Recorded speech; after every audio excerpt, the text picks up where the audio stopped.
మన రక్షకుడైన యేసుక్రీస్తు నామములో అందరికీ వందనాలండి.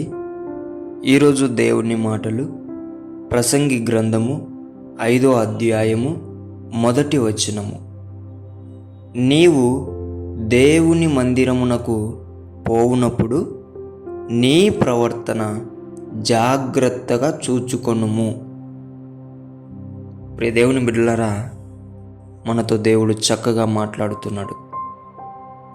చూడండి, ఈరోజు మనం అందరం కూడా దేవుని మందిరానికి వెళ్తాం. చాలా అద్భుతం, చాలా సంతోషం. ఎందుకంటే ఆయన పలికిన ఆజ్ఞను మనమందరం పాటిస్తున్నాం. చాలా సంతోషం. కానీ ఇక్కడ దేవుడు మాటను మీరు గమనించండి. ఆజ్ఞని మనం వెళ్ళి వస్తే సరిపోదంట, మన ప్రవర్తన జాగ్రత్తగా చూసుకోవాలి. అంటే ఇక్కడ దేవుడు ఏమంటున్నాడంటే, దేవుని ఆజ్ఞ అని చెప్పి నువ్వు వెళ్ళేటప్పుడు నామకార్థముగా వెళ్ళి రావడానికి వీలు కాదు. అలా వెళ్ళడం సరి అయిన పద్ధతి కాదు. నామకార్థంగా వెళ్తే దేవుని దీవెనలు నీ వెంట రావు. ఆయన స్వస్థత నీ వెంట రాదు. ఆయన జ్ఞానం నీ వెంట రాదు. ఆయన ఆలోచన నీ వెంట రాదు.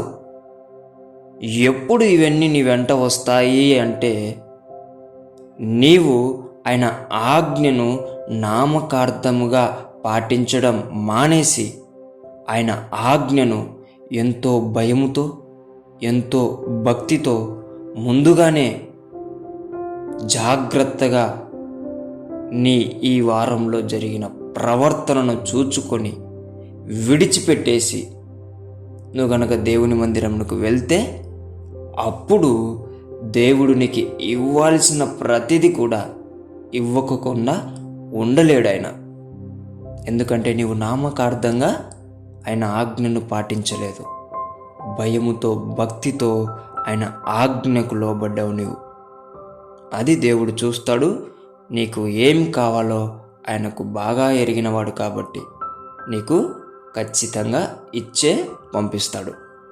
ప్రతి ఒక్కరూ కూడా నామకార్థమును విడిచిపెట్టి భయభక్తులతో దేవుని మందిరమునకు వచ్చి దేవుని మేలులు పొందుకోవాలని దేవుని బిడ్డ మనవి చేసుకుంటున్నానండి. దేవుడి మాటలను దీవించునుగాక. ప్రార్థించుకుందాం. యేసయ్యా, మీకు వందనాలు, స్తోత్రాలయ్యా. నామకార్థముగా ఇన్ని రోజులు మేము దేవుని మందిరమునకు వెళుతున్నట్లయితే, నీ బిడ్డలు కూడా నాన్న తండ్రి ఆ నామకార్థమును విడిచిపెట్టాలని ఆశపడుతున్నట్లయితే, యేసు నామంలో వారందరికీ విడుదల దయచేసి నామకార్థ భక్తిలో నుంచి బయటికి తీసుకొచ్చి వారందరినీ కూడా నీ ఆజ్ఞను భయభక్తులతో పాటించే వారిగా నీవే తయారు చేయమని యేసు నామంలో ప్రార్థిస్తున్నాం తండ్రి. ఆమెన్.